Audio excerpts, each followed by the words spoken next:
अकेले होकर स्वयं का सामना करना भयावह और दुखदायी है, और प्रत्येक को इसका कष्ट भोगना पड़ता है। इससे बचने के लिए कुछ भी नहीं करना चाहिए। मन को वहां से हटाने के लिए कुछ भी नहीं करना चाहिए, और इससे बचने के लिए भी कुछ नहीं करना चाहिए।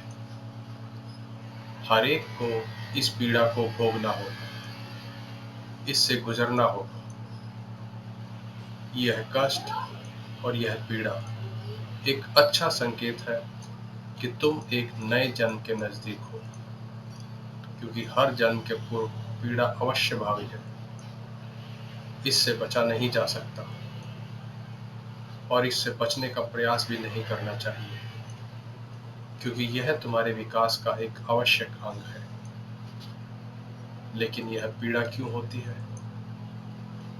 इसे समझ लेना चाहिए, क्योंकि समझ इससे गुजरने में मददगार होगी।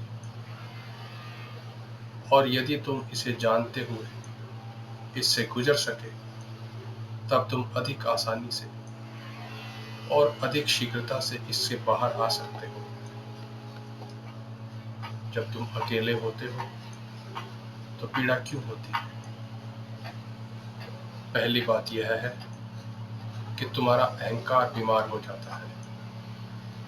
तुम्हारा अहंकार तभी रह सकता है जब तक दूसरे हैं। यह संबंधों में विकसित हुआ है, यह अकेले में जी नहीं सकता। इसलिए यदि ऐसी स्थिति आ जाए जिसमें यह जी नहीं सकता, तो यह घुटन महसूस करने लगता है। उसे लगता है कि यह मृत्यु के कगार पर है।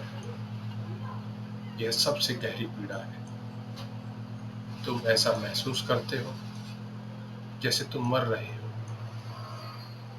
लेकिन यह तुम नहीं हो जो मर रहे हो। यह केवल तुम्हारा अहंकार है, जिसे तुमने स्वयं होना मान लिया है, जिससे तुम्हारा तादात्म्य हो गया है। यह जिंदा नहीं रह सकता, क्योंकि यह तुम्हें दूसरों के द्वारा दिया हुआ है। यह एक योगदान है। जब तुम दूसरे को छोड़ देते हो, तब तुम इसे ढो नहीं सकते। इसलिए अकेलेपन में तुम जो भी अपने बारे में जानते हो सब गिर जाएगा। धीरे धीरे वह विदा हो जाएगा। तुम अपने अहंकार को कुछ समय के लिए लंबा खींच सकते हो, और वह भी केवल तुम्हें अपनी कल्पना द्वारा करना होगा। लेकिन तुम इसे बहुत लंबे समय तक नहीं खींच सकते। समाज के बिना तुम्हारी जड़ें उखड़ जाती हैं। जमीन नहीं मिलती है जहां से जड़ों को भोजन मिल सके। यही मूल पीड़ा है। तुम्हें यह भी निश्चित नहीं रहता कि तुम कौन हो। तुम एक फैलते हुए व्यक्तित्व मात्र रह गए हो, एक पिघलते हुए व्यक्तित्व। लेकिन यह अच्छा है, क्योंकि जब तक तुम्हारा झूठा व्यक्तित्व समाप्त नहीं हो जाता, वास्तविकता प्रकट नहीं हो सकती। जब तक तुम फिर से पूरी तरह धुल नहीं जाते और स्वच्छ नहीं हो जाते, वास्तविकता प्रकट नहीं हो सकती। इस झूठ ने सिंहासन पर कब्जा जमा लिया है। इसे वहां से हटाना होगा। एकांत में रहने से जो भी झूठ है सब समाप्त हो जाता है। जो भी समाज द्वारा दिया गया है वह सब झूठ है। वास्तव में जो भी दिया गया है सब झूठ है, और जो भी जन्म के साथ आया है सत्य है। जो भी तुम स्वयं अपनी तई से जो हो, जो किसी दूसरों द्वारा दिया नहीं गया है, वास्तव में है, प्रमाणिक है, लेकिन झूठ को जाना चाहिए। और झूठ में तुम्हारा अधिक निवेश है। इसमें तुमने इतना अधिक निवेश कर रखा है तुम इसकी इतनी देखभाल करते हो, तुम्हारी सारी आशाएं इसी पर टंगी है। इसलिए जब यह घुलने लगता है, तुम भयभीत हो जाते हो, डर जाते हो, कांपने लगते हो। तुम स्वयं के साथ क्या कर रहे हो? तुम अपना सारे जीवन का ढांचा नष्ट कर रहे हो। भय लगेगा, लेकिन तुम्हें इस भय से गुजरना होगा, तभी तुम निडर हो सकते हो। मैं नहीं कहता कि तुम बहादुर हो जाओगे, नहीं, मैं कहता हूं तुम निडर हो जाओगे।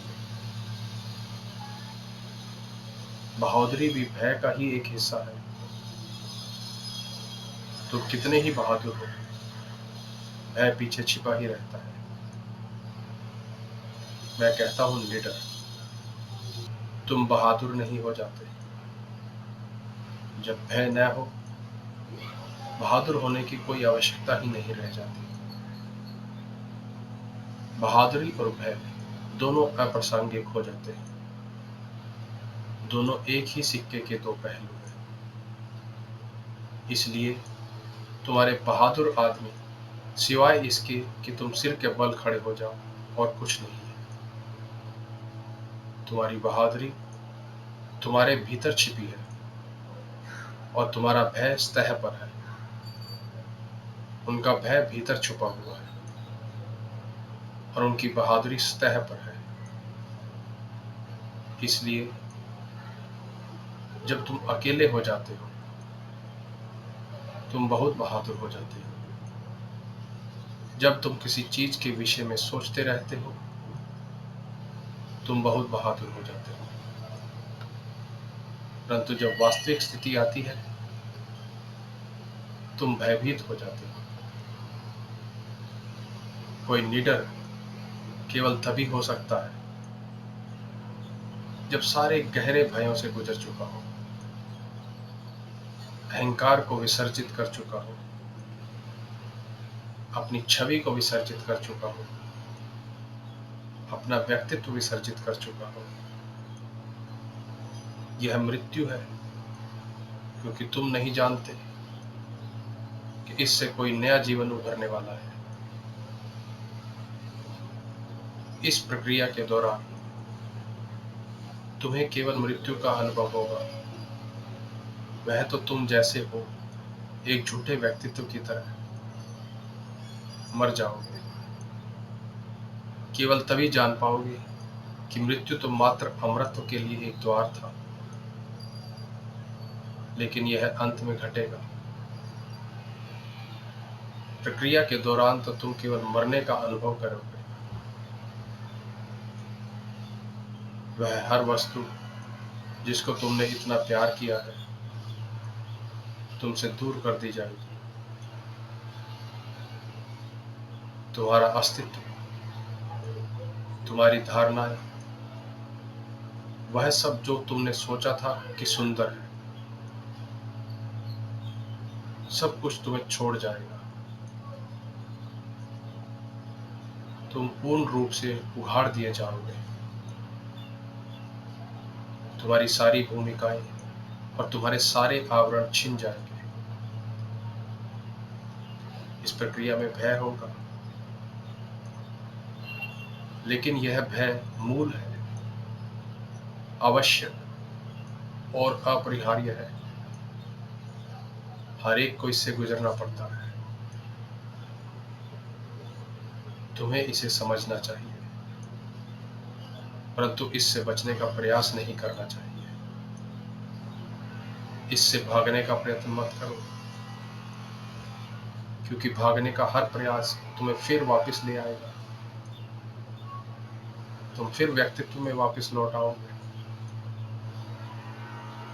जो लोग गहरे मौन और एकांत में जाते हैं, वे सदा मुझसे प्रश्न पूछते हैं, इससे भय लगे तब क्या करना चाहिए? मैं उनसे कहता हूं कि कुछ नहीं करना, बस इस भय को जीना है। यदि कंपन आती है तो कांपो, इसे क्यों रोकना? यदि भीतर भय लगता है तो तुम इस भय से कांप रहे हो, तो इसके साथ डोलो, कुछ ना करो, मात्र इसे घटने दो। यह अपने आप चला जाएगा यदि तुम इससे बचोगे, और तुम इससे बच सकते हो। तुम राम राम राम जपना शुरू कर सकते हो, लेकिन किसी भी मंत्र को पकड़ सकते हो जिससे तुम्हारा मन हट जाए। तुम शांत हो जाते हो और भय वहां नहीं रह जाता। तुम अचेतन में धकेल दिए जाते हो। यह बाहर आ रहा था, जो अच्छा था। तुम इससे मुक्त होने जा रहे थे। यह तुम्हें छोड़ने वाला था, और जब यह तुम्हें छोड़ता, तुम कंपने लगते हो। यह स्वाभाविक है, क्योंकि शरीर और मन के प्रत्येक सेल से कुछ ऊर्जा जो सदा से मौजूद थी, जो नीचे धकेल दी गई थी, वह मुक्त हो रही थी। इससे हलन चलन और कंपना आएगी। यह ठीक भूचाल जैसा होगा। इससे पूरी आत्मा अव्यवस्थित हो जाती है, लेकिन इसे होने दो। कुछ भी ना करो, कोई भी मंत्र मत दोहराओ, इसके साथ कुछ भी मत करो, क्योंकि जो भी तुम करोगे वह दमन बनाएगा। इसे मात्र घटने दो। यह तुम्हें छोड़ देगा, और जब यह तुम्हें छोड़ देगा, तुम बिल्कुल दूसरे ही आदमी होगे।